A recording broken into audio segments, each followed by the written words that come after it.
Compañeras y compañeros, buenas noches. En poco tiempo, varias semanas después del inicio de las hostilidades en Ucrania, el comienzo de la guerra de Ucrania,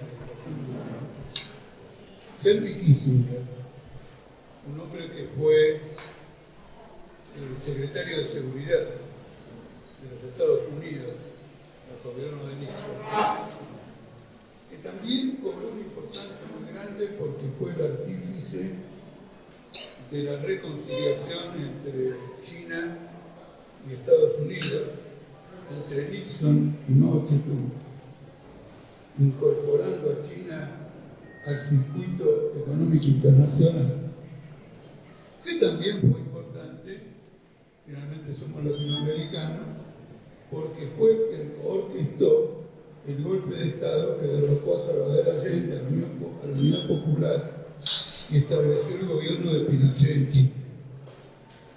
Este personaje... Sí, pero... Quería ponerte el micrófono más de frente. Más de frente el micrófono. Bien. Este personaje, esa semana después de la invasión, yo creo... Vamos a probar que mi vida me ha dado resultado a capela. Vamos a probar. Vamos a ver qué está mejor. Vamos a probar. Me saco de encima el micrófono y vemos cómo funciona. Este personaje, Henry Kissinger, varias semanas después de la invasión rusa a Ucrania, hizo una caracterización política sugestiva. Dijo que se había producido un cambio de época. ¿Cambio de qué? Un cambio de época. La importancia de esta observación de Kissinger reside en que esta fue la caracterización fundamental que hizo Lenin de la Primera Guerra Mundial. Y uno quiere ir al núcleo del pensamiento de Lenin con el estallido de la Primera Guerra Mundial, es cuando él dice, se ha producido un cambio de época. ¿A qué se refería Lenin? ¿A qué se refiere Kissinger? Lenin se refería al hecho de que llegaba a su fin el periodo ascendente del capitalismo. Perdón, ¿puedo hacer una moción que continúe? Acá hay un montón de teléfonos sonando. Hagan el favor de apagarlos. Como en el cine. O como en una clase donde se respeta que habla. Bien. Volvemos aquí. Entonces Lenin caracteriza que hay un cambio de época, que es una inversión del curso ascendente del capitalismo y pronostica una nueva época de guerras y revoluciones.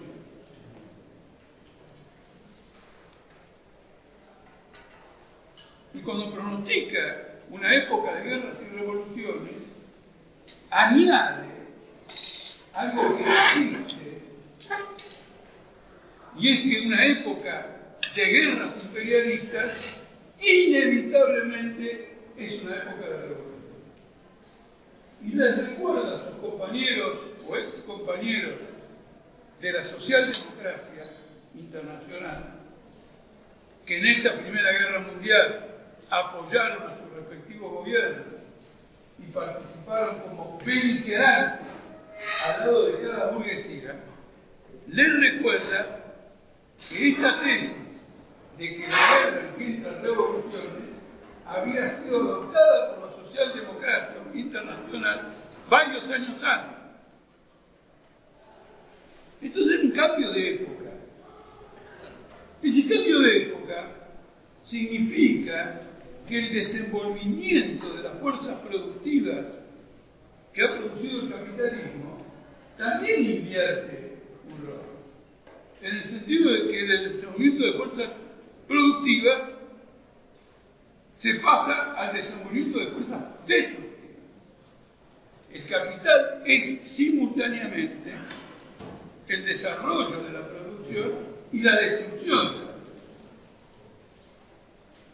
Y en la época del imperialismo esto se manifiesta abiertamente. Yo personalmente dudo en un 99,99% que Henry Kissinger no supiera que estaba dando la definición de ley. Porque además de secretario de Seguridad y de artífice del acuerdo de Estados Unidos con China, era un politólogo de altísimo nivel en materia internacional. Gran parte de las cosas que escribió estaban vinculadas a su comprensión de la política internacional, por ejemplo, en todo el siglo XIX y luego en el siglo XX. Conocía lo de ley. Por lo tanto, ¿a qué se refería Kissinger? Kissinger se refería a una categoría menor con respecto a lo de ley. Que el periodo de ilusiones de desarrollo capitalista sobre las ruinas de la disolución de la Unión Soviética y la incorporación de China al mercado internacional había concluido.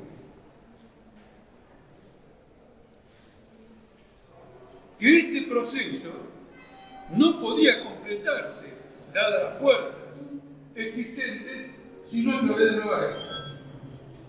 Y comprobaba en la invasión y el estallido de la guerra en Ucrania que esas fuerzas estaban en desarrollo. Hizo un intento, hizo un planteo de último recurso de que Estados Unidos y la OTAN hicieran un esfuerzo por entenderse con Rusia, inclusive entregando parte de Ucrania a Rusia, si fuera necesario.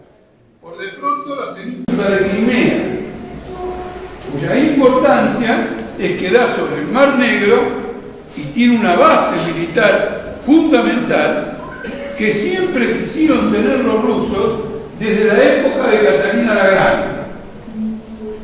Y por eso en torno a Crimea hubo varias guerras de Crimea. Y entonces se dijo, hagamos esta concesión. En cierto modo, pensando que era tarde. Que era tarde, que era inviable, pero estimando que las consecuencias de la falta de un acuerdo con Rusia iba a desencadenar un proceso de guerras y de revoluciones. Y esta conclusión está ausente en la comprensión de la izquierda mundial. Y digo de la izquierda mundial porque si es un proceso de guerras y revoluciones, es de competencia de la guerra mundial como la solución de un problema cardíaco es competencia de un cardiólogo. Este es el núcleo de lo que estamos viviendo en la actualidad y lo que nos llevó a decir a nosotros que había comenzado una guerra imperialista mundial. En contraste con los que creían que era una guerra localizada como ha habido otras, en la que estaba en juego la mayor o menor autonomía de Ucrania. Y que el problema fundamental debía ser defender la independencia de Ucrania. Como nosotros somos partidarios de una Ucrania independiente, pero además de una Ucrania independiente y socialista, no objetamos la importancia de la independencia de Ucrania. Pero la independencia de Ucrania y los problemas de Ucrania son un factor secundario o terciario en una guerra mundial entre las grandes potencias. No es eso lo que está en juego en esta guerra, la independencia de Ucrania. Nadie se mata y nadie amenaza con ojivas nucleares por la independencia de Ucrania. Es una guerra mundial. Y esta guerra mundial se ha desarrollado sistemáticamente en muchos aspectos. El primer aspecto es lo ocurrido en el estrecho de Taiwán, debido a que Estados Unidos ha apurado del acuerdo de Kissinger con Mao Zedong, que reconocía a Taiwán como parte de China y que era la condición que ponían los chinos para llegar a un acuerdo con Estados Unidos. Y ahora ha dejado de tener vigencia esa cláusula. ¿Cómo se manifiesta? Por ejemplo, en el creciente armamentismo de Taiwán por parte de Estados Unidos, y que China solamente puede interpretar como una cuestión de China. Y acá también hay un cambio de época. Porque la empresa más importante en China, la que fabrica y tiene 100.000 obreros, la que fabrica las partes del Apple, del teléfono de iPhone, es taiwanesa y está en China. Es decir, que en el proceso de la restauración del capitalismo en China, se imaginó que la asociación de Taiwán con China se podía desenvolver pacíficamente sobre un terreno común. ¿Cuál es el terreno común? El capitalismo. Yo invierto en China, los chinos invierten en Taiwán, hacemos plata uno y otro, y finalmente es más importante China que Taiwán como terreno de explotación capitalista, porque Taiwán tiene 25 millones de habitantes y China tiene 1.400 millones de habitantes y tiene un potencial de desenvolvimiento económico absolutamente enorme. Por lo tanto, se ha quebrado también acá. Esto forma parte de esta guerra, porque en los documentos del Pentágono, que el Pentágono hace público cada año, es decir, que no estoy señalando nada que no se sepa, China y Rusia figuran como los enemigos estratégicos de las Fuerzas Armadas de los Estados Unidos. Es decir, que para Kissinger este simple hecho significa que la globalización, el proceso de penetración pacífica, comercial, financiera del capital mundial en China y en Rusia ha concluido. En las actuales condiciones son necesarios nuevos avances del imperialismo en este terreno para poder seguir avanzando en la acumulación capitalista. Y es significativo que mucho antes de la pandemia y de la guerra, bajo el gobierno de Trump, empezara una dura guerra comercial de Estados Unidos contra China. Es decir, que el antecedente de este escenario bélico en el mar de la China, en el estrecho de Taiwán, es toda esta tendencia del capital a enfrentarse con sus rivales para alcanzar una mayor dominación del mercado chino. Por lo tanto, es un cambio de época y por lo tanto es un periodo de guerras y revoluciones. Quiero que se retenga este concepto, porque si vulgarizamos la guerra como un proceso donde muere gente y alguien quiere conquistar el terreno del otro, ¿no es cierto? Mientras no vengan por Buenos Aires, es un asunto ajeno a nosotros. Se trata de una catástrofe de características mundiales. Y efectivamente, la guerra que se ha desatado en Ucrania es una guerra sistemáticamente preparada por la OTAN desde el mismo momento de la disolución de la Unión Soviética. Desde el mismo momento. ¿Por qué? Porque con la disolución de la Unión Soviética, Ucrania, a pesar de conquistar su independencia como otros países de la ex Unión Soviética, seguía gobernada por oligarcas dependientes del gobierno ruso, que por lo tanto ponían ciertos límites, hasta cierto punto también, a la penetración de capital extranjero, o por lo menos la querían negociar en sus propios términos. En 2014 hay un golpe definitivo que derroca a este gobierno prorruso y empieza sistemáticamente una acción militar sobre las zonas de Ucrania que siguen ligadas a Rusia y que no aceptan este cambio de gobierno de parte de Estados Unidos y de parte de la OTAN. El punto que determina este golpe de Estado es muy interesante. Muy interesante. Ucrania tiene que decidir si va a solicitar o no su incorporación a la Unión Europea. Y el presidente prorruso, bajo la presión de la oligarquía ucraniana, está dispuesto a hacer ese pedido. Y ante una presión final de Putin, recula. Y el golpe de Estado es un golpe de Estado que tiene que ver con la absorción de Ucrania por parte de la Unión Europea. Y por lo tanto colocada bajo la égida del capital financiero internacional. ¿Cómo ocurrió con Polonia? ¿Cómo ocurrió con los ex países satélites de la Unión Soviética? Que se han transformado en un terreno de mano de obra barata, especialmente para el capital alemán, que ha trasladado gran parte de su industria a Checoslovaquia, Polonia, Bulgaria, Rumania, etc., aunque Rumania es preferentemente un terreno francés. Una anécdota que me viene a la cabeza, naturalmente por un hecho que me llamó la atención, en una ocasión, en una campaña electoral en Francia, había una fábrica de vidrio en París que fue ocupada por todos, porque la empresa pretendía cerrar la fábrica y trasladarse a Colombia.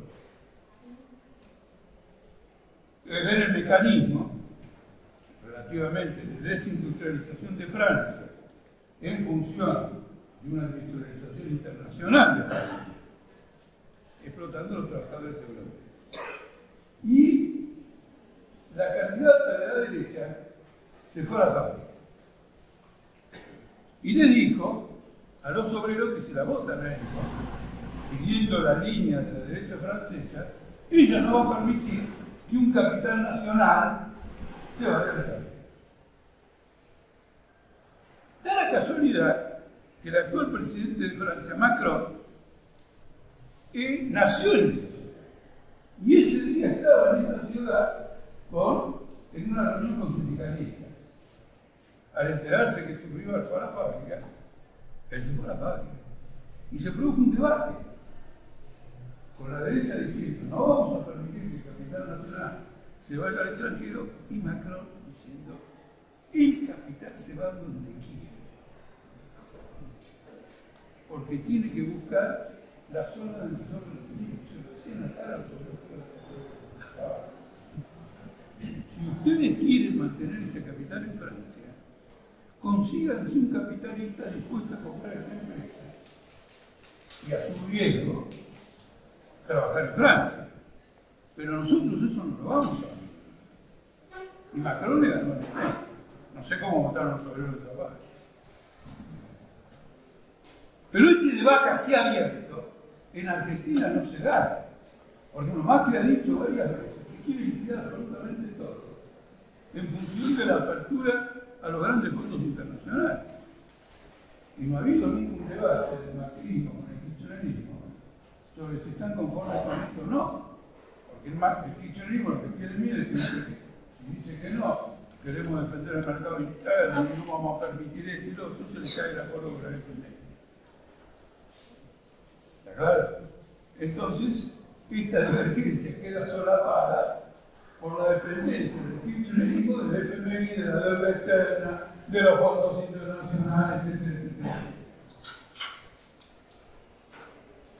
Entonces, este es el litigio que de algún modo va llevando a la guerra, pero que lo señalo porque ilustra la tendencia del capital occidental a un objetivo que tiene características históricas de dos siglos, que es la penetración en Rusia y en el vasto espacio de la Rusia asiática, donde hay recursos de materias primas, minerales, etcétera, fabulosos, y es un campo infradesarrollado desde el punto de vista del capitalismo mundial. Cuando digo 2 siglos, es porque primero fueron los zares los que enfrentaron este problema y circunscribieron la incorporación del capital internacional a la bolsa de Moscú y a inversiones en San Petersburgo y en Moscú. Después de todo lo demás, el zar quería mantener la integridad territorial del imperio. En 1904, por ese motivo, fue una guerra con Japón, que era 100 veces más chico que el imperio zarista. Los japoneses le dieron una paliza bárbara y un año después estalló la revolución de 1905. La Primera Guerra Mundial tendría que haber abierto a Rusia al capital internacional. Pero esta es la revolución. Una ruta imprevista para el capitalismo internacional, no para los bolcheviques rusos. Y entonces hubo un desarrollo completamente diferente. Con la desintegración de la URSS, queda abierto de nuevo este desarrollo, y desde la disolución de la URSS, el imperialismo norteamericano ha venido sistemáticamente desconociendo promesas y acuerdos para ir avanzando en la penetración de los diferentes países y finalmente de Ucrania. George Bush, en el año 92, habló ante el Parlamento ucraniano y juró que no tiene ningún interés en incorporar a Ucrania, ni a la Unión Europea ni a la OTAN. Y Boris Yeltsin, que estaba en aquel momento dirigiendo Rusia, presidente de Rusia, se quedó conforme. Naturalmente era un oligarca decrépito y borracho, es decir, adicto al alcohol. No un juicio genérico de que había perdido el sentido de la cosa, porque no había advertido lo suficiente que el imperialismo había bombardeado Yugoslavia para desintegrar a la población yugoslava y someterla al capital internacional y abrir sus rutas hacia el oriente. La actitud de la oligarquía rusa frente a este avance está documentado hasta los tuétanos, fue adherir a la penetración del capitalismo. No por nada. Y Putin llega a integrar el G8, que es el G7 de los países imperialistas, más Rusia. Es decir, que pasa a integrar el directorio del capital internacional. Impide ingresar a la OTAN. Y anecdóticamente les digo que cuando estalla la guerra de Ucrania, un diario cuenta que un funcionario ruso se tuvo que apurar para como se dice, limpiar los cajones de los despachos que Rusia tenía en las oficinas de la OTAN. Es decir, lo que quiero mostrar con esto es que la tendencia de la restauración capitalista a abrirse contra el capital internacional chocó con el capital internacional, que no aceptaba las condiciones que la oligarquía rusa o los límites que la oligarquía rusa quería imponer en esta situación. Además hay un detalle también muy importante. Otros imperialismos pretendieron valerse de Rusia para sus propios intereses y poner un freno al capital norteamericano. ¿Qué país se destacó en eso? Alemania, con la señora Angela Merkel, que hizo construir con los rusos 2 gasoductos para integrar comercialmente a Rusia y a Alemania en la Unión Europea y valerse de esta alianza para ponerse a la OTAN. El segundo gasoducto, 2.800 kilómetros de gasoducto, se terminó de construir en forma completa y nunca entró en funcionamiento por un veto de Trump y por un veto de Biden a Alemania. Después de construir los 2.800 kilómetros, acá este famoso gasoducto Néstor Kirchner son 400. Son 400 kilómetros. Otra cosa más, sobre bajo tierra el nuestro, el Kirchner. el otro debajo del barrio, es subterráneo. Y lo quebró. Y Alemania no pudo bloquear la presión de Estados Unidos y aceptó que una vez ya construido, donde está también un gran negocio, el gas ruso, como todos los gases que se transportan por gasoductos, son baratos. En cambio, cuando el gas viene exportado y tiene que atravesar océanos, hay que licuarlo en el país de origen, cargarlo en el barco, regasificarlo en el exterior, en puerto de llegada, y después ser introducido en los gasoductos del puerto de llegada. Es unos 10 veces más caro que el gasoducto de Rusia. Y el que tiene el gas de estas características es Estados Unidos. Entonces, como ustedes ven, es una gigantesca proceso mundial que no se puede resolver, esto es muy importante, si no es por medio de la fuerza. Y esto es una cosa muy, muy importante.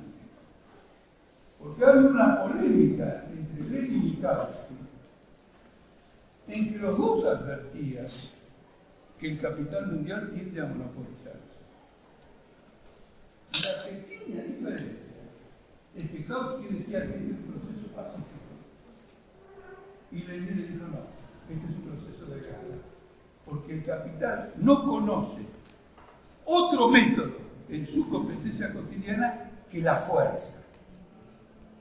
Y eso en cualquier transacción que se realiza. A veces la fuerza manifiesta, otra vez la forma, sabotaje y manifestaciones de este y otro tipo. Entonces está abierta una guerra mundial que no tiene las características de la primera, no tiene las características de la segunda, porque incorpora la novedad histórica que el terreno de pelea de todas las regiones que a partir de octubre del 17 y de la Revolución China fueron conquistadas por la anterioridad. Eso no ocurría con anterioridad. Y por lo tanto, los regímenes que surgieron eran regímenes de transición entre un estado anterior completamente estatizado y un estado próximo completamente privatizado. Esto tiene, digamos, esta característica fundamental. La otra característica, que no diría ya que es fundamental, sino que es absolutamente extraordinaria, que es esencial en este proceso, es la declinación de los Estados Unidos. Que en el desarrollo capitalista de los últimos años pasó de controlar el 60%, es decir, no de controlar, pasó de tener un PBI igual al 60% del PBI mundial, y ahora tiene un PBI que es el 25% del PBI mundial. Ha retrocedido en el peso relativo con otras potencias. Y eso tiene una tensión fenomenal. Solo que Estados Unidos en esta lucha tiene las fuerzas armadas más poderosas del mundo y el dólar. Es muy interesante porque el dólar de un país que tiene el 25% del Producto Bruto Mundial ocupa el 75% de las transacciones internacionales. Y entonces, con el manejo del dólar, Estados Unidos aplica una fuerza fundamental para doblegar a otros países, pero para el cual ya no tiene la fuerza histórica para esa dominación. Y esto explica algo que es decisivo en esta guerra, y es la agudización enorme de la lucha de clases en los Estados Unidos. Porque con su declinación, las condiciones de desarrollo económico, de productividad y de nivel de vida de las masas en Estados Unidos han retrocedido de forma fundamental. Y esto explica la aparición de Trump, que frente a esto reclama romper la internacionalización, crear una protección comercial e industrial en torno a los Estados Unidos y salir de la crisis por medio de una ocupación plena de trabajadores en Estados Unidos. Esto significa para el capital internacional norteamericano, que obtiene la mayor parte de su ganancia de la explotación mundial, un giro absolutamente enorme. De manera que Trump representa a los Estados Unidos ya el tipo de representación política característica del fascismo, como ocurrió con todos los países imperialistas en el pasado que habían entrado en una etapa de retroceso y que buscaron salir de ella por métodos políticos, por ejemplo la guerra y el fascismo. Es muy claro que hay una conexión entre la guerra y el fascismo. Y ustedes lo ven ahora, vamos a tocar el punto, en la orden que ha dado Putin de movilizar a los reservistas.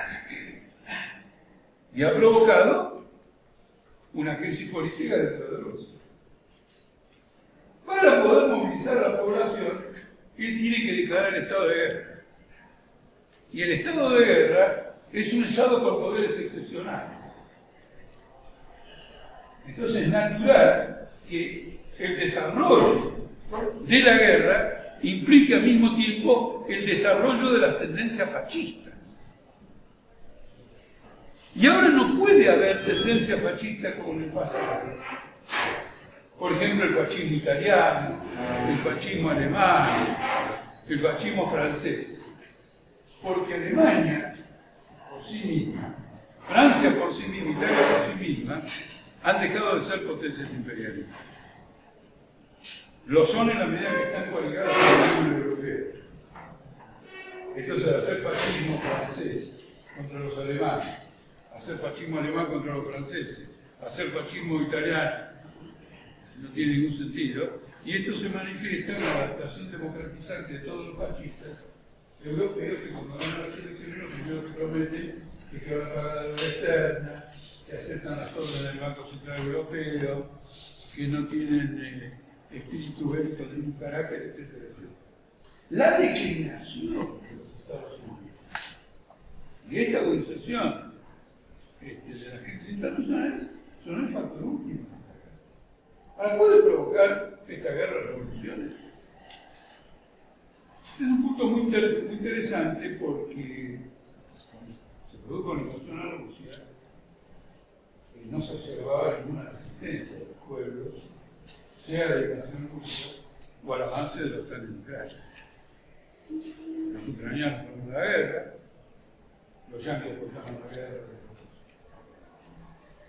Estados Unidos y los rusos apoyaron la guerra de Putin. Pero las leyes de la historia son más poderosas que lo que cada uno piensa de sí mismo y de los demás. En el día de ayer se produjo la segunda gran movilización de masas en la República Checa contra la guerra y contra la provisión de armamento militar ucraniano, la segunda. Es decir, se ha desatado un movimiento de masas que incluso en parte lo levanta a la derecha de la República Checa. Por otro lado, en Rusia ha empezado una defección extraordinaria respecto al ejército. Nadie quiere la guerra. Esto es una cosa muy interesante. Putin, ¿qué dice? Ucrania es nuestra. Pero los ucranianos no son hermanos de los otros. Entonces el otro día, un soldado dijo: yo no puedo ir a la guerra. Una parte de mi familia es ucraniana. Por las mismas razones que él quiere conquistar Ucrania, ¿no es cierto? Los pueblos no quieren ir a matar a sus familiares. Ucrania es verdad que está muy imbrincada con la tradición rusa. Por ejemplo, Trotsky es conocido como revolucionario ruso. Hoy habría que reetiquetarlo. Es un revolucionario ucraniano porque nació en Ucrania. En aquella época no se podía ocurrir. Lo que sí es importante en todo esto es que solamente los bolcheviques resolvieron la cuestión nacional ucraniana, porque frente al zar y después frente a Stalin y Putin y todo lo demás, le dieron la libertad nacional a la Ucrania en el marco de los límites de la República Socialista. Y esta es una conquista tan fundamental que Putin acusa a Lenin de ser el responsable del levantamiento de los ucranianos. Y se le voy a decir una cosa, solamente para añadir un elemento.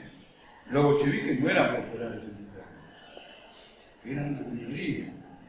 Según algunos estudios, el 4% de los votos en Ucrania pertenecían a los bolcheviques. Pero los bolcheviques tenían algo que en Argentina y en muchos países se desprecia. Tenían una bomba atómica envuelta en una forma literaria que se llamaba programa. Y entonces los bolcheviques lanzaron la consigna de la tierra para los asesinos ucranianos, pasaron a ser mayoría, ganaron la guerra civil y unieron a Ucrania en una federación libre de República Soviética. O sea, a veces hay que darle más pelota a un pedazo de papel, ¿no es cierto?, que al decir más bien dirigido, más preciso. Este es el cuadro de situación. Ahora, la guerra de Putin en Ucrania no tiene objetivos estratégicos ninguno. ¿Qué quiere conseguir? Ahora, por ejemplo, ha anexado el este de Ucrania. Rusia tiene 21 millones de kilómetros cuadrados. Es 7 veces más grande que la Argentina. Necesita también el este de Europa. ¿Qué es lo que va a conseguir con el este de Ucrania? Es una salida completamente ciega de la oligarquía rusa. Completamente ciega de la oligarquía rusa. Y esto se ha manifestado en los debates en la televisión en Rusia, donde ante el fracaso de esta guerra, un sector le ha reclamado a Putin lo siguiente: ¿y qué nos ha quedado entonces de la integración de Rusia a la economía mundial? Porque si no nos integramos en la economía mundial no tenemos futuro. Por lo tanto, aunque la oposición más recalcitrante en Rusia en este momento sea nacionalista y derechista, es decir, Putin sos un incapaz, hay que meterle más bombas a Ucrania, más esto y lo otro, estos derechistas y estos nacionalistas, chauvinistas, van a voltearlo a Putin y van a abrir negociaciones con Estados Unidos. Y van a abrir negociaciones con la OTAN. Porque la línea fundamental de la oligarquía rusa es el acuerdo internacional con el imperialismo. Y el imperialismo le va a poner condiciones insoportables. Y una caída de Putin es la desintegración política de la restauración capitalista. Y abre también un proceso revolucionario. Entonces hay muchos columnistas del imperialismo que dicen: tengamos cuidado. Porque si llevamos la guerra a la caída de Putin y al desarme de todo el aparato estatal autoritario de Putin, puede ser una caja de Pandora. Va a salir toda una fuerza social interviniendo de esa manera.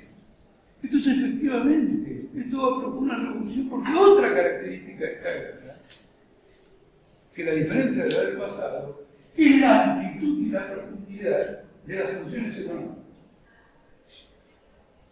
Como nunca hubo un poder imperialista como el de Estados Unidos en el pasado, y ello existe ahora, Estados Unidos ha reunido la capacidad debido al dólar y a su hegemonía en el mercado financiero para bloquear todas las transacciones internacionales de cualquiera que no siga la directiva de Estados Unidos.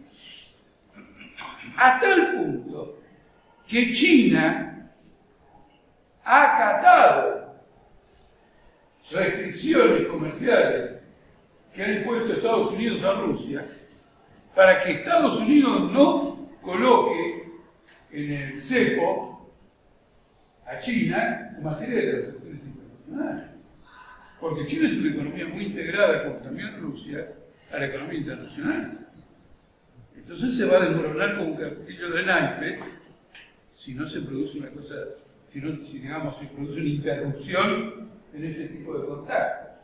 Ahora, la consecuencia de todo esto, de las sanciones económicas a Rusia, es una crisis fabulosa en Europa. Va a haber que alquilar balcones para esta crisis fabulosa. Porque el gas ha aumentado 10 veces, el petróleo ha aumentado, el gas afecta la producción de una enorme cantidad de productos. Por ejemplo, Holanda cerró definitivamente su industria láctea.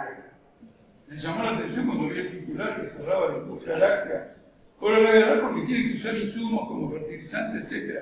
Sri Lanka entró en un proceso revolucionario porque dejó de poder alimentar a la población en virtud de que ya no puede importar fertilizantes.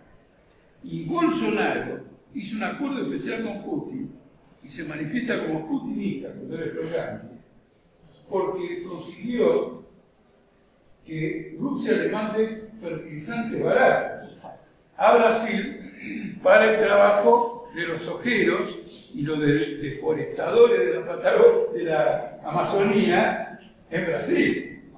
Miren toda esta trama. Entonces, por ejemplo, yo publiqué un artículo ayer que tiene como subtítulo "La City de Londres en su pleno". Hay una revolución proletaria de lo financiero. La City de Londres se ha venido literalmente abajo porque la actual primera ministra decidió cortarle radicalmente los impuestos a los capitalistas y financiar el presupuesto con deuda internacional. Como en Inglaterra, Gran Bretaña está hasta acá con la deuda internacional.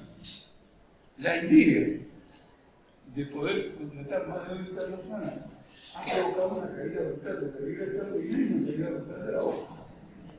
Y los diarios financieros están pidiendo, por favor, que la echen urgente. El Financial Times saca como titular de su principal artículo el día de hoy los 7 días que conmovieron a Gran Bretaña, haciendo un juego con el libro de John Reed, los 10 días que conmovieron al mundo por la Revolución de Octubre. Entonces el tejido europeo se está deshilachando, cosa que Putin tiene presente a la hora de seguir presionando como diciendo: si se arreglen conmigo, porque yo les doy el gas de nuevo y ustedes zafan de este lío. ¿Cierto? Eso no va a ocurrir, pero se produce este fenómeno. Entonces, a esta altura de la charla, ¿cuál es la conclusión? Ha cambiado de época nuevamente. Mejor dicho, cambió de época una sola vez definitivamente cuando Lenin lo advirtió. Pero como nada más forma reactivismo, en algún momento alguien pensó que había cambiado de época al revés, que estamos en un mundo pacífico, de globalización, de capital financiero, etc. Entre la crisis climática y la pandemia y la guerra, todo esto se ha complejizado. Entonces Kissinger advierte que respecto a las ilusiones se confirma la caracterización de Lenin acerca de un cambio de época. ¿A ustedes no les parece que esto tendría que ser el primer punto de advertencia de toda la izquierda mundial? Porque como demostraron las otras guerras, es un semillero de la revolución. Porque está en juego la humanidad entera. Con el agravante ahora que hay armas nucleares. Ustedes piensen, llegan a tirar una bomba táctica de menor potencia, que ya es superior a la de Hiroshima. Ustedes tienen un levantamiento mundial. Nos estamos preparando en una campaña contra esta guerra para impulsar una conciencia revolucionaria. No, eso pasa en Europa. Este boludo decidió ocupar ahí el este, Ucrania que quiere ser libre, bueno. Veremos. ¿Qué es lo que falta acá? Lo que falta es entender que la guerra es la explosión de las contradicciones del capitalismo. Cuando un régimen están los estertores, pasan estas cosas. es la manifestación del estertor, es la manifestación de la agonía, no es un paseo por zonas inseguras, donde hay que cuidarse de que me metan la mano en el bolsillo. Entonces, hay una cuestión de perspectiva histórica brutal. Hay una parte entera que apoya a la OTAN. En el FITU pasa también. Izquierda socialista que vienen apoyando a la OTAN desde Siria, desde Yugoslavia, ya hace 25 años, sin que los otros del FITU se moqueen. Sin la crítica severa, digamos, a todo este tipo de profesionales. Pero ahora se han añadido los demás. Por ejemplo, en el caso del Partido Obrero, plantea que las tropas rusas, la OTAN y Rusia tienen que ir a Ucrania. Ni Rusia ni la OTAN se van a ir a España, de Ucrania. ¿Por qué? ¿Me sale un artículo en el periódico de Buenos Aires? No. La única forma que se termine con esta guerra es el derrocamiento de los gobiernos que provocan la guerra. Pero acá hay algo más. El que ocupa territorialmente Ucrania es Rusia, no la OTAN. La OTAN tiene como ocupante de Ucrania el ejército ucraniano. Se retire todo y que se retire Rusia. Es lo que se trata. Se juega con los criterios de peleas de barrio ante una catástrofe en un sistema social. Está en juego la comprensión de que el capitalismo es un sistema organizado. Y cuando eso falta en la comprensión, faltan todas las perspectivas de la realidad. Otra cuestión más, y concluyo. La guerra siempre es presentada como un fenómeno biológico. ¿Qué quiere decir? Un país quiere conquistar el territorio de otro. Eso en el mundo capitalista ya no existe. Eso murió con Gran Bretaña. El capital mundial no necesita conquistar el territorio de nadie. Tiene todas las redes montadas para colonizar a los países sin necesidad de ocupar. El concepto geopolítico en la guerra es un concepto racional. Da a entender que las potencias se mueven en función de criterios políticos. Obviamente que lo tienen que tener en cuenta, que Crimea me da el Mar Negro, ¿no es cierto? Que Irak me da el petróleo, entonces la compañía norteamericana y todo lo demás. Lo que está ausente es el análisis de la guerra como fenómeno histórico del capitalismo, como fenómeno social, que desencadena, ¿no es cierto?, un levantamiento popular, que desencadena en las masas para sobrevivir a las atrocidades de la guerra, del hambre, de la crisis económica, etc. Europa se va a cagar de frío este invierno. Eso de que tienen ya todo el gas acumulado para aguantar es como acá en los veranos con los cortes de luz. Está todo en orden, pero te cortan la luz en cualquier momento. Entonces, hay una crisis muy grande que además limita la propia burguesía. Voy a dar, por ejemplo, una parte entera de la burguesía alemana que aportó a las relaciones con Rusia. Hoy se encuentra en crisis. No tiene más comercio con Rusia y los insumos de su producción son muy caros. ¿Quién levantó cabeza? La industria militar. Entonces hay un desequilibrio del poder en Alemania, de los sectores industriales tradicionales, Volkswagen, Mercedes-Benz, Siemens, todos esos grupos conocidos, hacia otros menos conocidos que digamos que son los militares. Como ustedes comprenden a lo que digo, que en las posterioridades de la derrota de la Cámara de Empresarios de los Máximos, del Gobierno Nacional, de la burocracia de la CGT, del kirchnerismo y de todo lo que buscaron aislar para provocar derrota del sur, en este escenario, la cuestión de la perspectiva de la guerra es fundamental. Porque Argentina necesariamente tiene que estar en ese mismo gráfico. A además es uno de los eslabones débiles. Eslabones débiles, ¿por qué motivo? En primer lugar, porque todo sube. Entonces, ¡ay, qué oportunidad diferente! Para que explote. Para que los que laburen, si todo sube, porque la soja sube, el maíz sube, el gas sube, todo lo demás, Argentina va a pasar de tener un gas de gasoducto de $3 la unidad gasística, ahora lo va a liquificar, cargar en barco, regasificar en el exterior y mandarlo, y va a recibir por eso, los capitales que lo hagan van a recibir por eso $50 en lugar de 3. ¿Qué quiere decir? Vamos a pagar $50. Y vamos a pagar $50. La inflación es mundial. Entonces, este tejido tiene que ser la base para la construcción de la época y de las tareas que se presentan en cada país de un modo diferente, naturalmente, de un modo particular.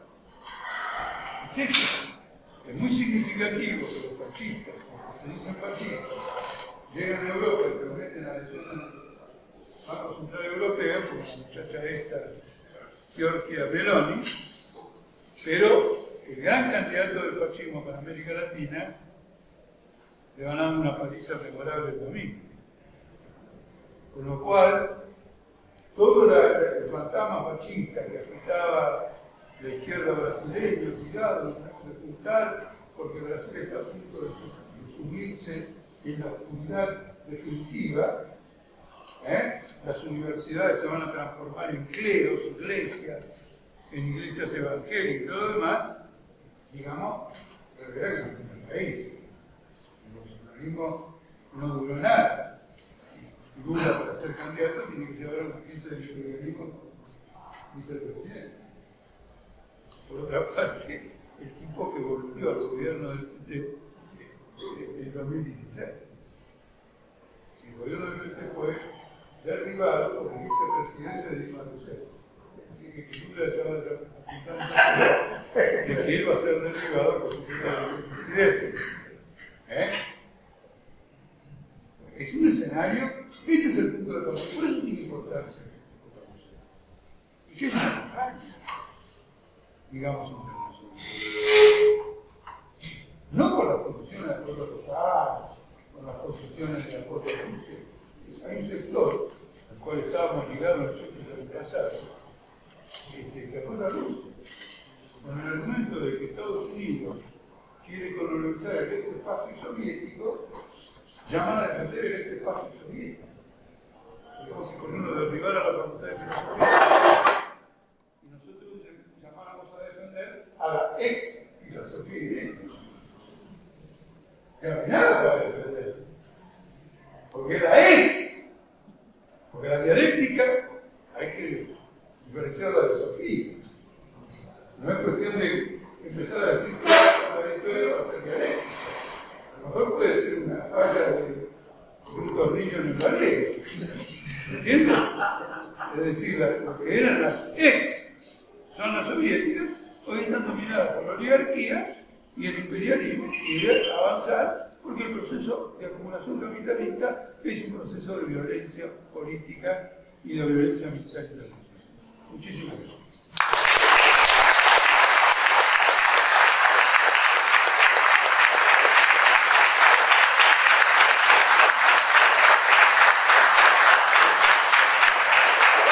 ¿Cómo traducir reforma política en la militancia? Esta comprensión que estamos discutiendo acá sobre la guerra, si no tenemos para comer o los problemas cotidianos que hay. Y hay. Aquí hay un problema de mente muy importante. Seguramente nos faltará primero los que al seguir esta charla del doctorado digan, mira, esto de objetivo de esto es posible porque nos estamos cagando de hambre y están preocupados por la psique de trabajo. ¿Qué pasa? Realmente los secretarios míos en particular creen que que lo que ellos suponen yo lo despertaba. Jorge, más fuerte. Que ellos piensen que nosotros estamos fuera de órbita es algo que yo ya sé que yo digo. Que si no lo pensarán estaría en duda. Lo deduzco. Que el individuo, frente a un análisis como que acaba de hacer de la guerra, debe pensar en sobre todo. La va a pagar cara. Porque el tema consiste en lo siguiente. Las cosas hay que decirlas cosas. Con independencia de la menor comprensión que se. De lo contrario, nunca puedes saberlo. Porque tenés que hacer una consulta de opinión de qué es lo que interesa a cada uno. Y entonces es lo que pasa con los políticos burgueses, que escalan una encuestadora, ¿qué le preocupa a la gente? Es la seguridad. Y entonces salen el otro día diciendo que van a multiplicar por 10 la policía y cosas así. Bien, no. Uno tiene que tratar las cosas. Mi experiencia, que ya es dilatada, me demuestra la seguridad. En un momento determinado, primero los sectores más activos, después sectores más generales, dicen, yo ya escuché la explicación de lo que está pasando ahora. No me digo, para. Es decir, el valor de una propaganda sistémica es que por más se va a conjugar con una experiencia de caso. Una novedad que tengo es el número de obreros que quieren hablar conmigo en distintos lugares, por las cosas que cuelgan en mi Facebook y lo que digo sobre distintas luchas y todo. La vieja se entiende. Ahora, luego de lo que han ido viviendo por esta lucha, por esta huelga y por todo más, dicen, que no se podría, como vamos a ver, que se nos manda, digamos, por las redes y cosas por el estilo. Una organización política tiene que asegurar que ella cumple con las tareas que hay que hacer.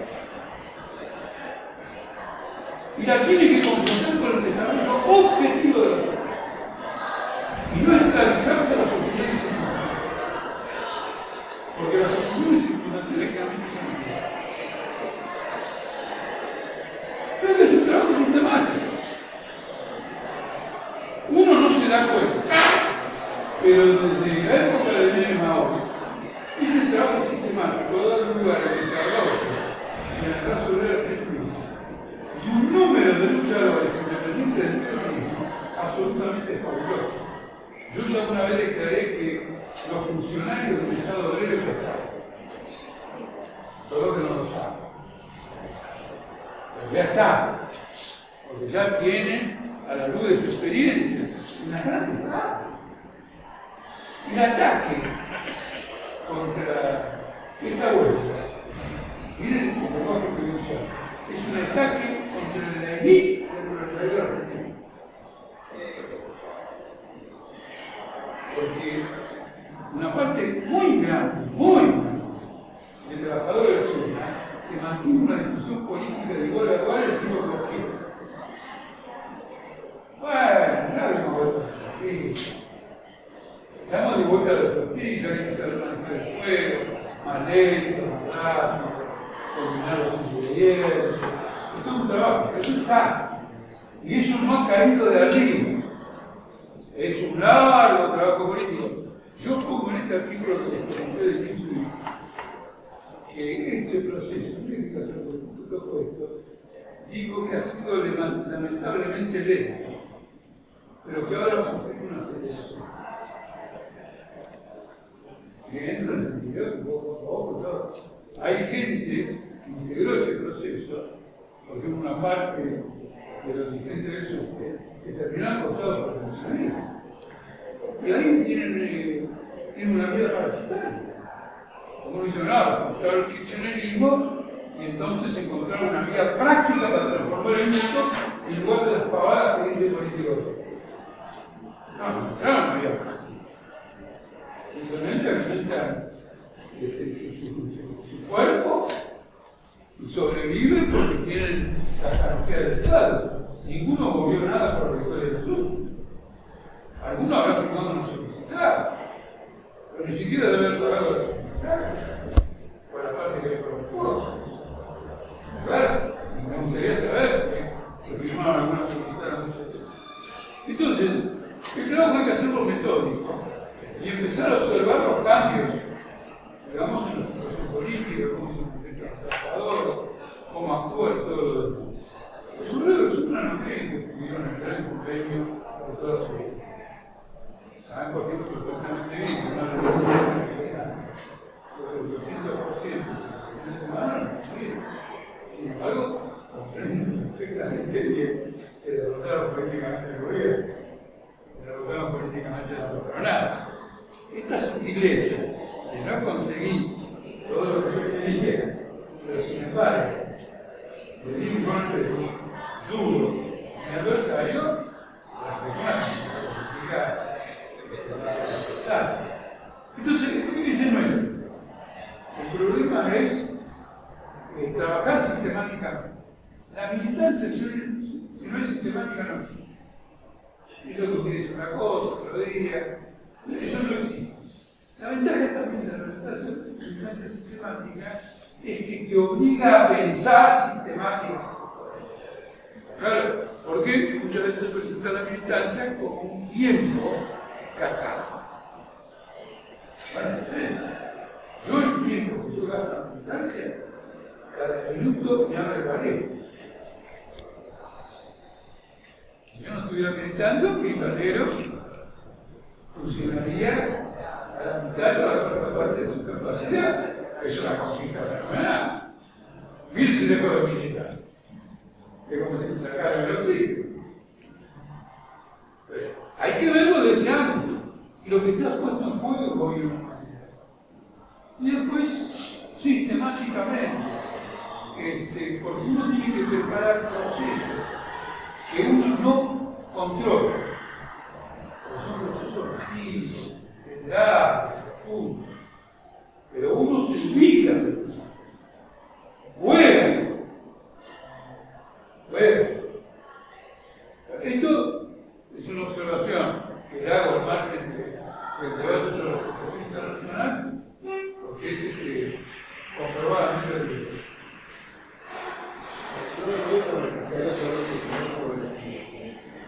Yo tengo la sensación que en este momento se están desarrollando situaciones muy importantes en internacional. Y yo creo que va a tener así en función de la educación que tenemos y de la vida de la vida. Van a tener una evolución a mi entender importante. Quisiera saber su opinión respecto de eso. ¿Qué hay esa perspectiva? Yo lo que dice textualmente es un programa que se llama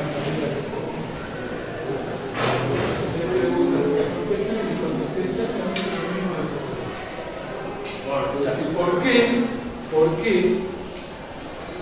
mantenemos una perspectiva sobre la obra general? ¿Qué hacen los demás? No, che, vos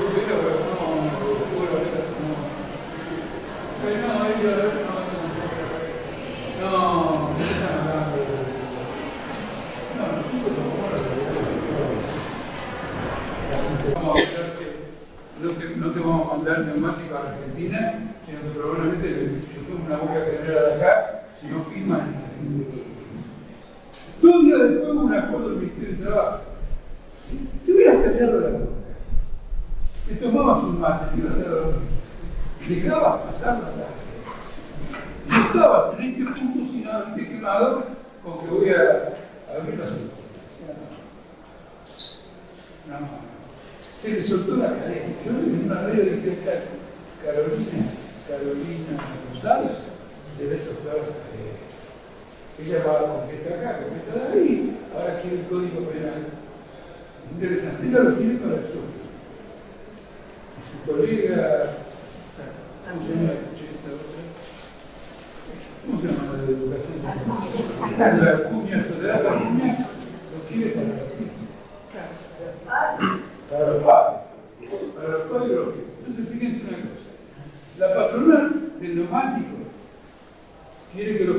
de semana en lugar de cuidar a los pibes, laburé en las cartas. Y la Soledad Acuña quiere que los padres, que no pueden cuidar a los pibes, que tienen que trabajar fin de semana, en el neumático se hagan responsables de lo que los pibes hacen en las escuelas, etc. Segundo, a los 16 años tienen derecho a político. Votan. ¿Qué le vas a decir? Ya si vos te hagas lo que quieras, que te ocupe el político de los demás, es el derecho a la protesta. La protesta y la huelga están consagradas a la Constitución Nacional. El lockout no. El lockout es un delito. Y acá todos salieron a defender el delito y atacar el derecho constitucional. Si con ese panorama no podemos ver un poquito lejos, vamos a ver. El escenario próximo está claro. Ahora, cualquiera que vive la realidad sabe que los ritmos de la vida, las idas y vueltas, los choques, los cambios, inciden de tal manera en que una vez te equivocaste por llegar tarde, otra cosa te equivocaste porque te temprano. ¿Me explico? A mí, por ejemplo, me pasó, termino con una anécdota, que nunca te voy a dar contar. Yo desarrollé la tesis, que para saber cuán lejos o cuán cerca un partido de izquierda está del código, había que mirar la extensión de los votantes. Más largo el más alta el poder, más corto, más cerca del poder. ¿Cierto? No, vamos a quedar. Bueno, mostrar funcionar con él, seguir dejando por ahí. ¿Qué se llama? Eso era la tapa. Y hablaba de toda la situación nacional. La tapa que hablaba de la situación nacional y lo que había que hacer en 1500 espacios.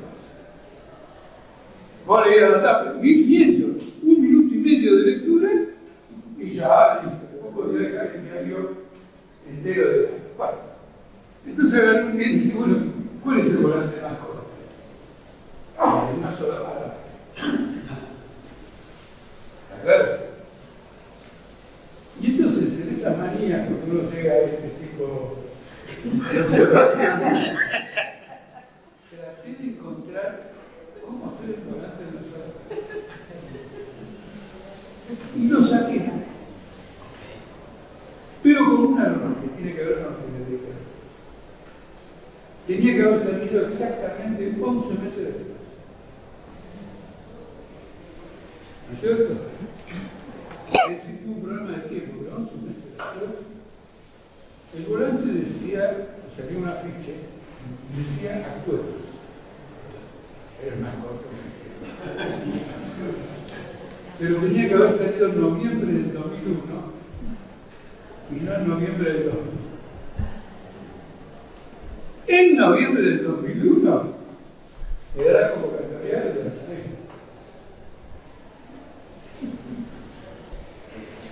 No sé si nos hubiera aproximado al poder, pero ya, por lo menos tanteábamos el terreno.